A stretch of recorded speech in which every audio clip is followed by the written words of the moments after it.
So, what we are building today is a pure performance Intel Arc B580 based system.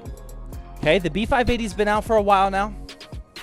I still have my all black one here. Super clean, obnoxiously clean design.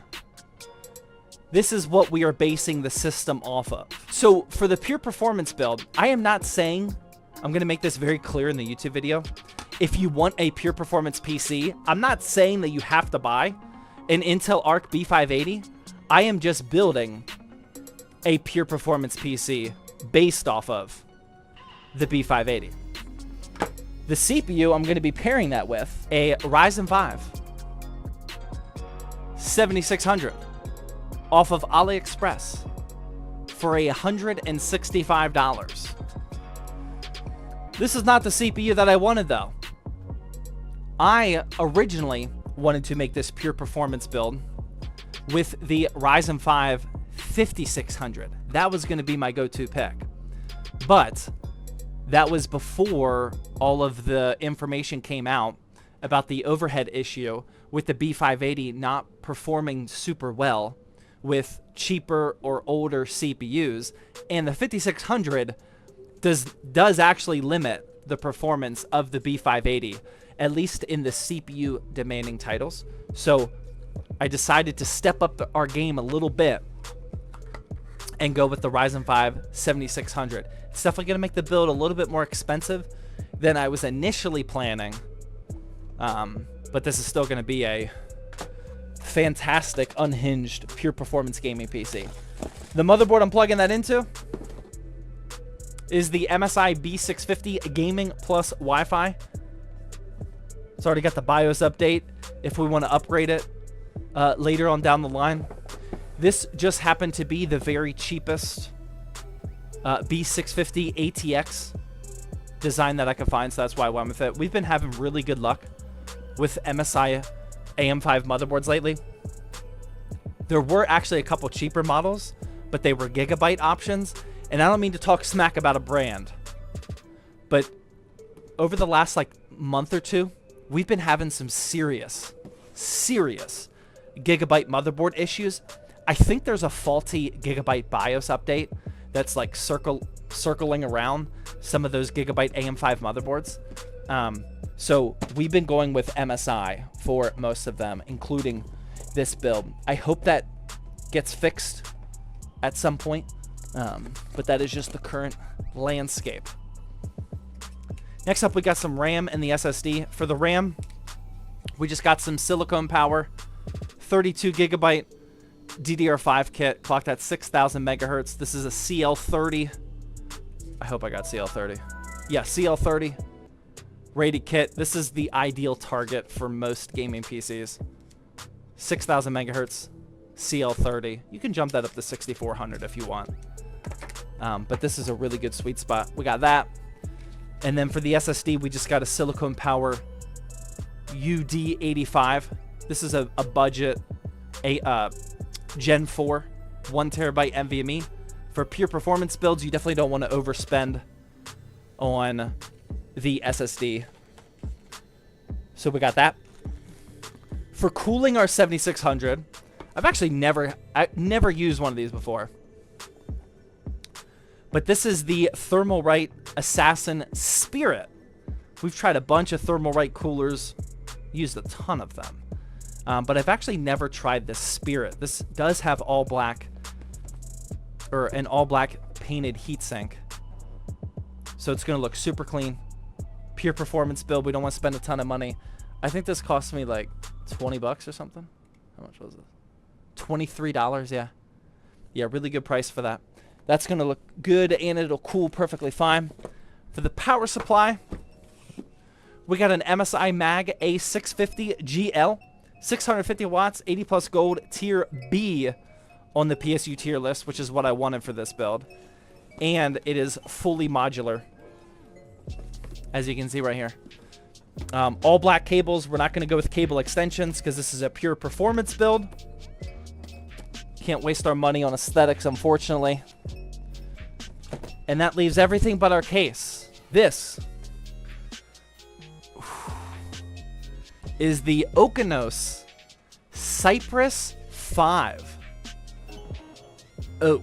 I think they just call it Oak. Oak wood, I think, is in the title. It's kind of hard to see with this lighting. There it is. There you can kind of see it. The Okinos Cypress 5 ATX wood grain. Sick case. This does look sick, man. I am very excited to use this. I got Okinos right. That is true. Okinos has been absolutely on fire. Like I say, every time I use them, if you're looking for a budget case, every single Okinos one that I've tried so far has been really, really good for the money. I don't think anything's going to change with this one. This one costs, oh my God, $55. $55 for an all black, little bit of wood grain ATX case with 4 pre-installed all black fans. It's got all the cooling we need in here. $55. Cable management might be a little tough, but we actually don't have extensions, so it shouldn't be too terrible. But $55 for this. $55 for a wood grain, man. This is the deal to get right now. But yeah, that is all of the parts for the Pure Performance Intel Arc B580 gaming PC. All right, let's start building, shall we? Let's start building. We got the MSI B650 Gaming Plus Wi-Fi on deck for our Pure Performance. Let's get our 7600X. 7600, non-X. It's been a... How long has it been since I built a PC? I think 2 weeks as of today. I don't think I've built a PC for 2 weeks, man. Feeling a little rusty over here. Can you guys see that? All right, putting the CPU in with AM5. The Ryzen wording or all of the wording on the CPU is straight up and down with your motherboard. You can also line up the gold arrow on the CPU with the arrow on your motherboard. Of course, give it a little wiggle. Make sure it's in there. And we're going to close that up and latch that down. This will pop off. All right, we got our CPU inserted. Now we're going to install our silicone power RAM. I like to rotate my motherboard like so. For RAM, whenever you have 2 sticks, no matter what the socket, CPU, anything is, you just want to go in the 2nd and the 4th slot. One starts from the left closest to the CPU. 1, 2, 3, 4. For 2 sticks, just always go 2 and 4. You can look up the reason if you want to, but that's what you got to do. You open up the latches over here. There's these locking latches that close whenever you fully seat the RAM stick in there. You got our little notch here. This notch is not perfectly even. It can only install one way or the other because of this notch in the actual slot on the motherboard. If I try to install it the wrong way, the notch is slightly off and I won't actually be able to press down on there. So this side is correct. I can see that. You probably can't see that on camera. Once I just kind of gently slide it in there, it's not locked. I want to press down even weight distribution across it. And as I push down, these latching mechanisms will come up and lock into place. I'm going to do that again. You can probably hear it lock. Just like that. And boom. Our RAM is installed. There you go. Now, if you've never installed RAM, you now know how to install RAM. That's all you got to do. The notches on DDR4 are like more uneven than DDR5. Like DDR5, the notches are pretty close to being in the middle. But for DDR4, it's more to one side. But yeah, all you got to do is look at it. You'll be good to go. All right, next up, we got our SSD. This SSD does not come with any sort of heatsink or anything. Thankfully, our motherboard has a heatsink built right in. That's this top slot. We could install it down here if we want to, but we're going to take advantage of both the Gen 4 port as well as the the built-in heatsink, which is all most SSDs need, especially Gen 3 and Gen 4. So we're going to uninstall that. On the underside of this is going to be a little heat transfer pad, which we definitely want to use, right like that. But before we use it, we want to take off that little plastic thing. That way the heat actually transfers. And for this motherboard, this actually has the toolless retention clip right here. So I don't need to use a screwdriver. It's just a little plastic latch. You can see it underneath my finger now. So all we got to do is put the SSD in at an angle like that. Push it in to make sure it locks in. Now it's kind of just like flapping there. There's nothing securing the SSD. We'll push that down. Rotate that plastic latch over. And now it's nice and flat. This would look super ugly with the all black pure performance build and a blue PCB and this black and red sticker. So this is going to come on super clutch because it hides that ugly design. It also improves the cooling. And that's all we have to do. Screw that down. And our SSD is installed. Boom. You're lucky that didn't snap. No, that's not luck. That's just how they work.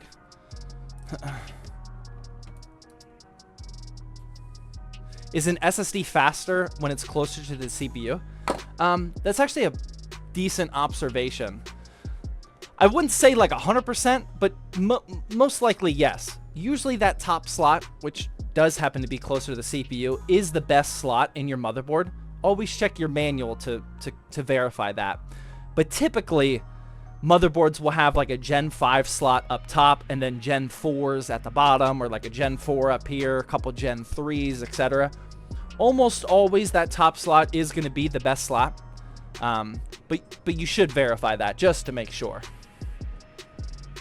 Where can I get that screwdriver? LTTstore.com, man. That's the Linus Tech Tips screwdriver. All right, next up, we have the Thermalright Assassin Spirit. I have never used this cooler before in my life. This is a very popular budget all-black CPU cooler. I might be the only PC building YouTuber who's never used this before. So we're going to learn how to install this together. Pull out our instruction sheet. Oh, wow. You don't see that often. The fan is already attached to the CPU cooler. That is pretty cool. Usually it is not. We might have to uninstall it, granted. But we'll find out. So if you buy a CPU air cooler, it's going to come with instructions like this. It's going to be separated by whatever socket you have. So we have an AM5 socket. So we want to look at the instructions. It wants us to remove the bridges, then install those little things with the spacers, and then screw that down. Easy enough.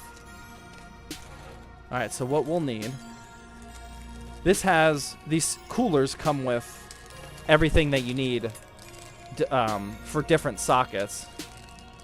We want the AM5 stuff, which is going to be 4 screws and 4 spacers. So we'll pull that stuff out. We don't need the rest of it. And then the other thing we need is these things.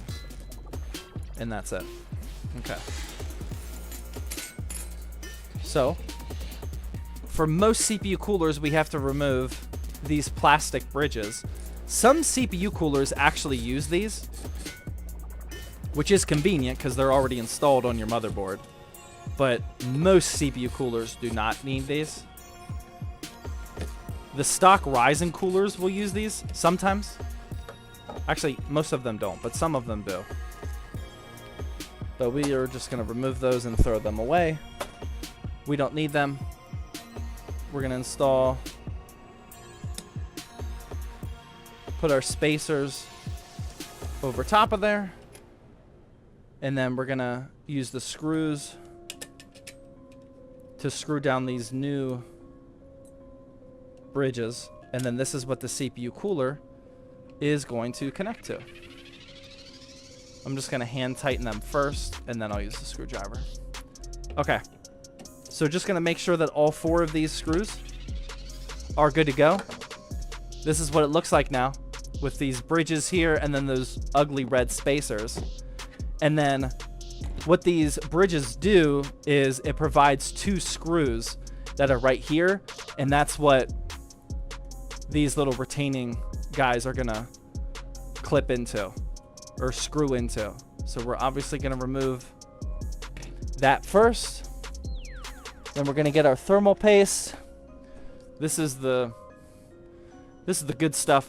The HY510 from, actually I don't know who this is from. But this is the, oh my god. Oh no. There we go. This is the really good stuff. I always just do a dot here. Oh, hold on. Let you guys get in on the action here. For a square CPU, all you need is a little P method. Right like that. That is plenty. Actually, that's not plenty. That's like borderline not enough, but that'll be enough. Verify that our sticker is not on there. And then we're just going to line up these screws as I push this down. That way we don't have to smear that all over the place. And you just want to install this screw down with nice even pressure back and forth. That way you don't put unnecessary stress on one side of the CPU or one side of the socket. And just keep doing that until it's all screwed down the whole way, and you're good to go. The last thing we got is our PWM power connector. We want to plug that into the CPU fan header on the motherboard, and then hide that cable somewhere underneath these heat pipes, just so we can't see it for aesthetics. And boom, our motherboard is fully prepped and ready to go. We got the MSI B650 Gaming Plus Wi-Fi, the Ryzen 5 7600, cooled by the Thermalright Assassin Spirit, 32 gigs of DDR5, 6000 megahertz CL30, and then we got a 1 terabyte Silicon Power UD85 SSD. Boom. Super clean. That's as clean as it gets. All right, here's our power supply. MSI Mag A650GL. We got some tier B action. I would be fine with a tier C with this level of build, but I think I had a couple of extra of these, so decided to use this instead. This is a pure performance gaming PC, so we are not using any extensions. We don't have any extra RGB nonsense or anything like that. We need the bare minimum in terms of cables. We need our 24 pin for our motherboard. We need a 4+4 for our CPU. And then we need a single, I don't know if we have a, do we have a single 6+2? No, we don't have a single 6+2. But we do have 6+2s. It would have been nice if we had a single.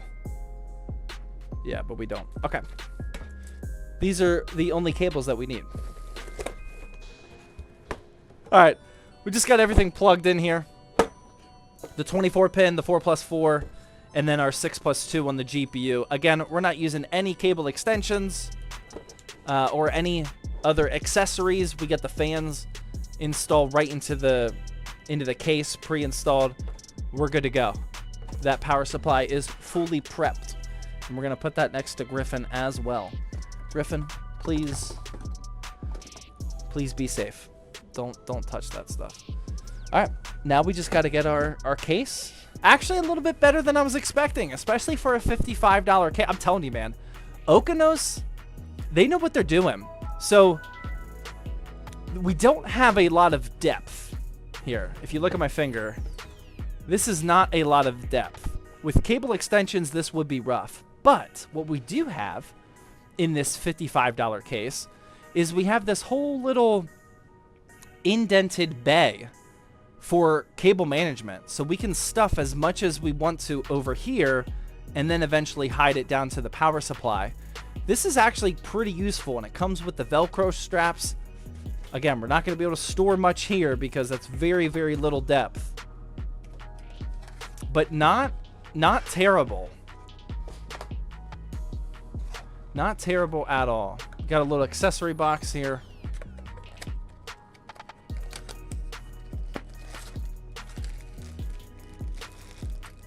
Couple PCIe brackets, all the screws that we need, and some zip ties, which I am gonna use.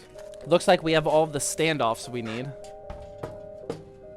Yeah, all of the standoffs that we need are pre-installed. So let's drop this motherboard in here and get going. Gonna put it down and underneath that 120 mil fan in the back.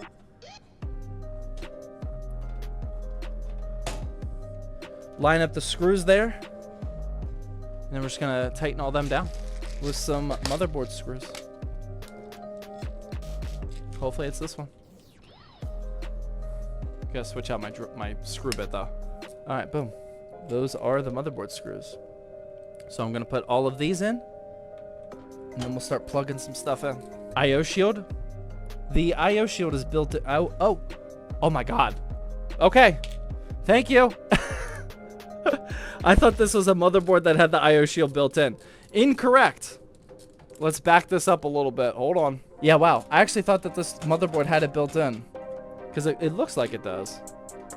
But it, in fact, does not. From this angle, definitely looks like it. We need our I/O shield. All right.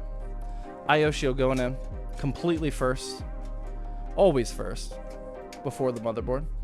Nobody ever makes that mistake. Motherboard is installed.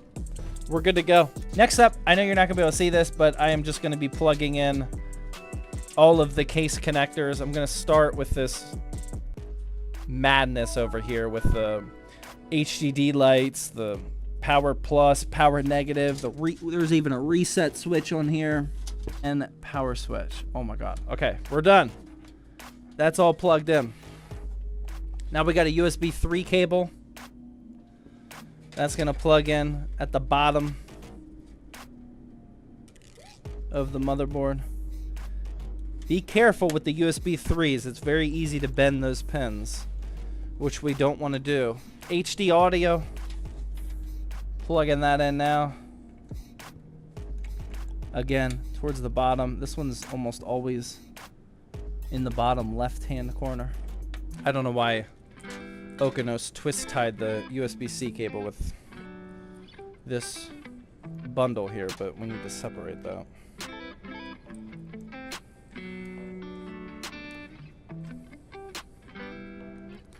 Kind of weird. And then we're just going to use a zip tie. Actually, we'll see what happens with that cable bundle first before we do anything. And then, okay, so now I can plug in the USB-C. Taking the shortest route possible. I'll show you guys all these connectors once I'm done. And then the only other thing are these fans. And it looks like these are all daisy chained together. Is the top one daisy chained? No, the top one's not daisy chained, but the front three are. So they just connect into each other, like top to middle to bottom, and then it ends on this one connector. So that's the one connector that I need to plug into a fan header on the motherboard. That way those three all spin. And then I'm going to route this top one, which was not daisy chained, to a slot up here.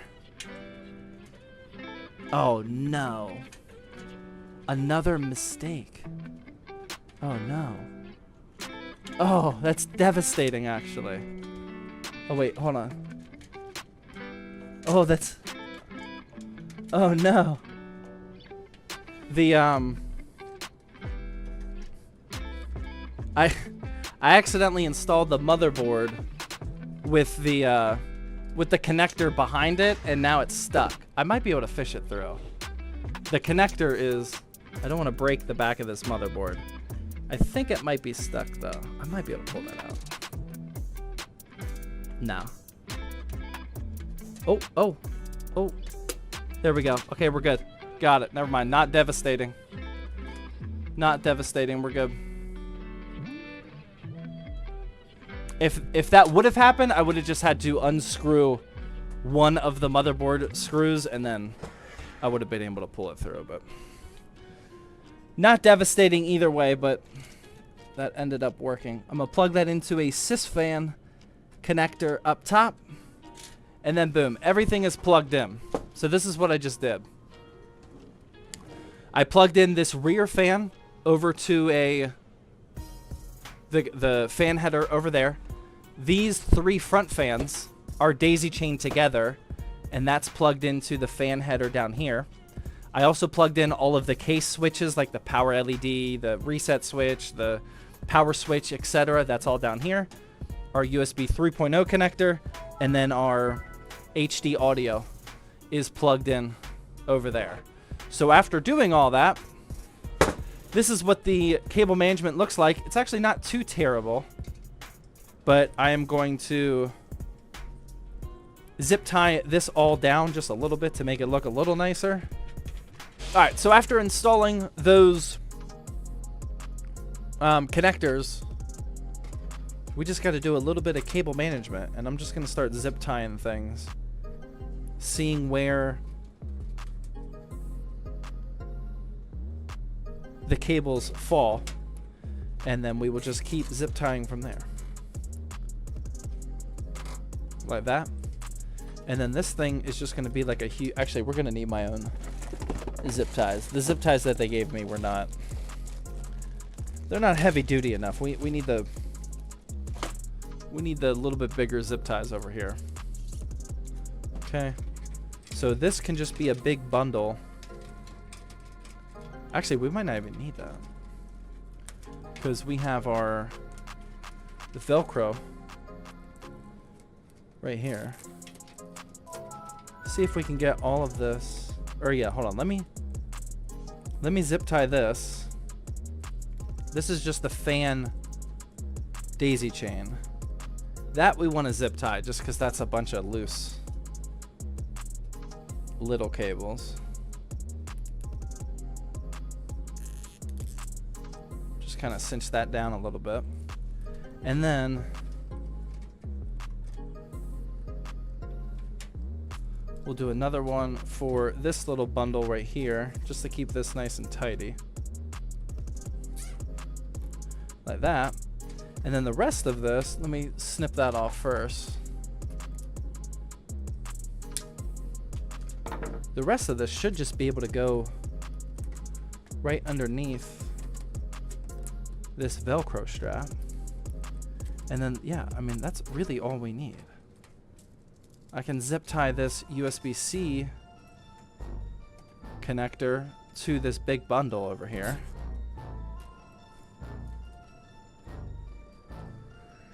Try and lay that down flat though. There we go. And then we'll do another one down here just to get it a little bit nice and tidy. And I mean, that should be it. We'll just do that top cable. Okay. This top cable can just be zip tied up here. All right, now I'm just gonna snip all these off, and then we'll be able to install the power supply. Boom. All right, so that's what it's looking. That's what it's looking like before the power supply. Pretty clean. All right, let's get our power supply installed. Again, this is the MSI Mag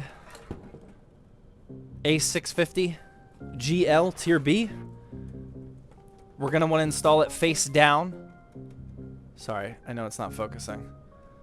We want the fan face down. That way the power supply can intake fresh air from underneath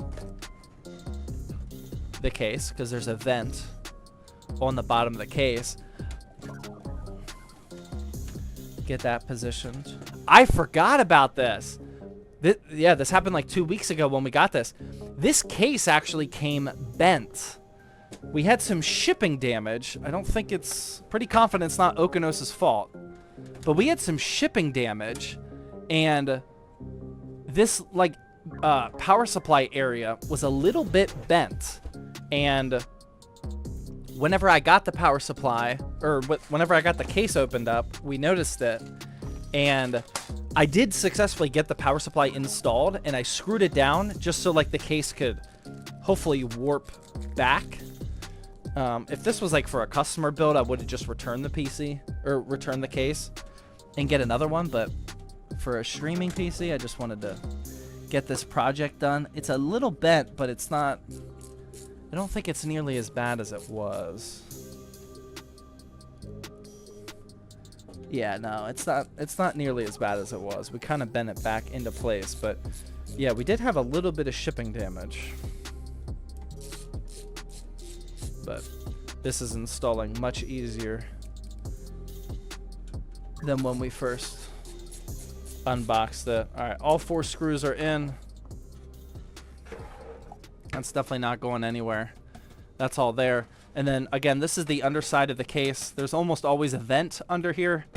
You want your power supply intaking air from underneath your case for fresh air. Now I'm going to take my 24 pin over here and plug that into the 24 pin on the motherboard.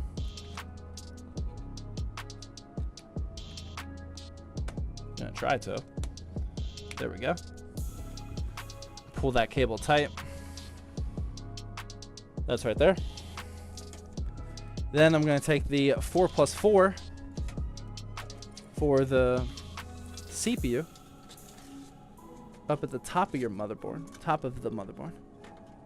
This one's always difficult to plug in because you have a CPU cooler up there. Usually got to use my left hand.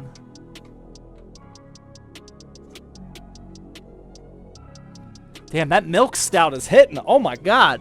Can't see anything. Whew. Okay, that's plugged in.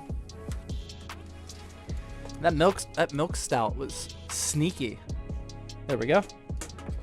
And then one of the 6+2s, they gotta come up as well. And now we have this routed, the 6+2. So this is what the cable management looks like now. So we want to definitely manage this 4+4 up here. Let that go down. Almost every case has a nice little route for you to take on the right side for this cable. Kind of not super easy to work with here though. There's a slot in here for it, but kind of a little tight to get in here.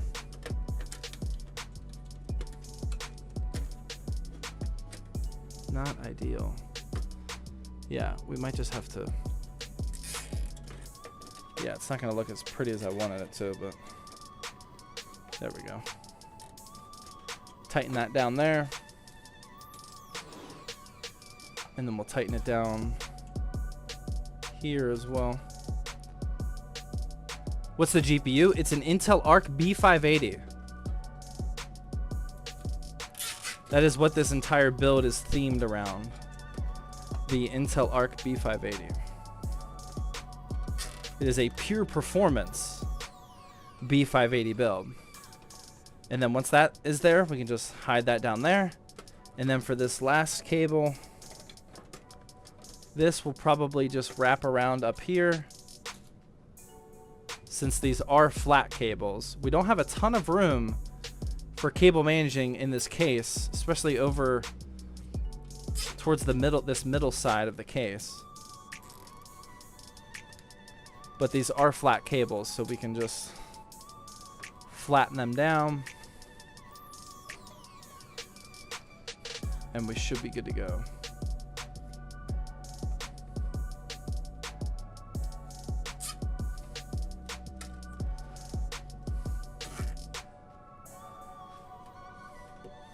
Like that. There we go. Okay. Now we can snip these. What do you guys think? Is this looking all right? Is that okay? Not the best cable management, but I mean, that'll work. That's not terrible. That'll get the job done. Now we just got our Intel Arc B580. Beautiful. All black GPU. Gonna pop out the breakable PCIe brackets that we do not need. They just bend. You wiggle them back and forth, and then you break them off. Gonna try to install our GPU without removing that rear panel, but I have a feeling I'm gonna have to.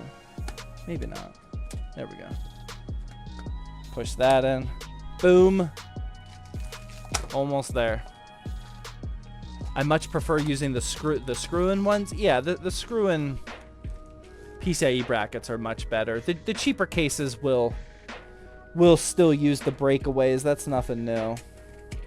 Okinos did come with 3 screwable ones, so if you accidentally break the wrong one, or if you get a GPU that doesn't need ones that you already broke away, it did come with 3 extra ones, which is nice.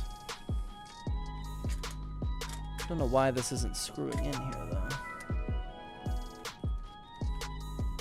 This might be a different screw, actually. Oh, yeah, wow. They use a different screw for that. That is kind of interesting. I think this screw will work. Haven't seen that for a while. Oh, wait, no, that's... oh, yeah. Is that working? Why are these screws not working? What the hell?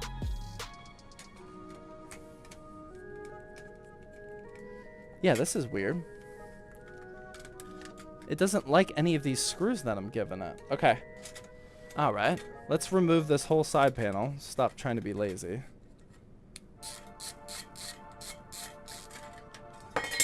Why is it not liking this? And then we'll try this screw again.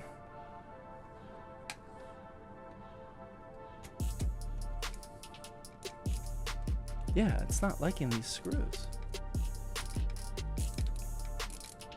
What the heck? I've never seen that before. I don't know what else screw to use. We gotta check what screws they gave us. That's kind of weird. That's not normal. What screws did they give us?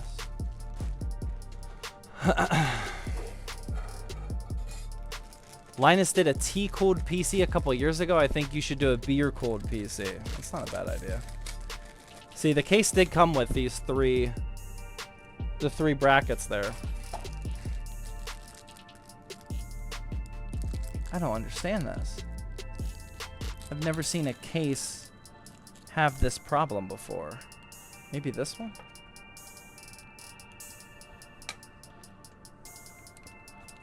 Oh, yeah. See, it's going to like this one. Wow.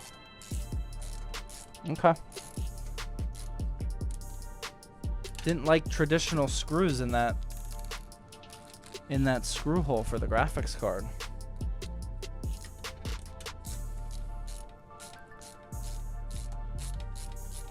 Is the Arc B580 much better than the 4060? On average, it's like, what, 10 to 20% faster?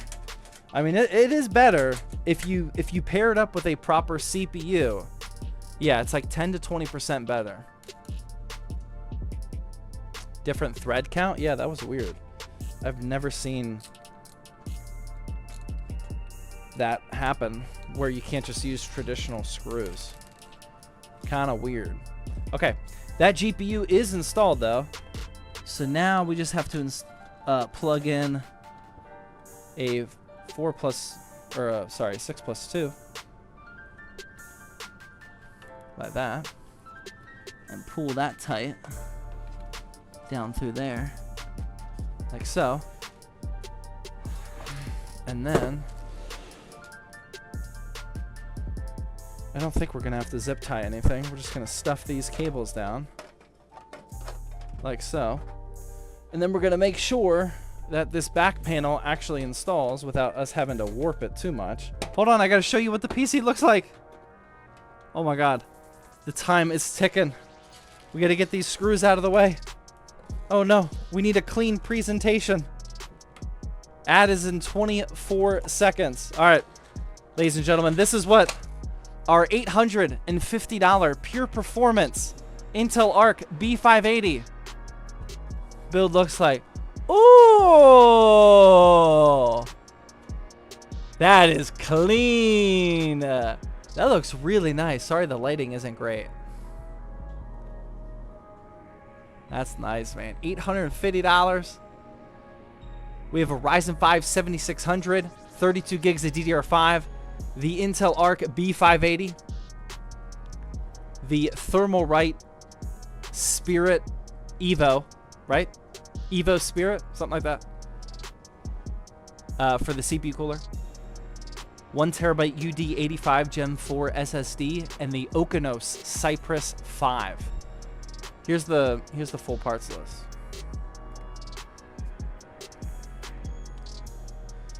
Like I said, I overpaid for the motherboard. This motherboard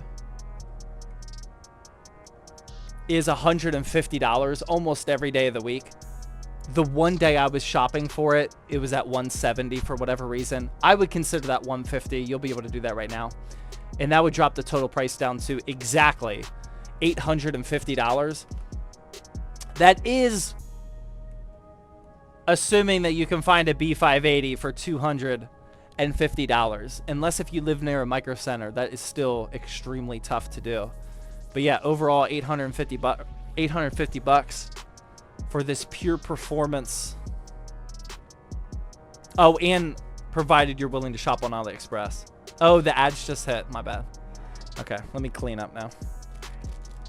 Not too shabby.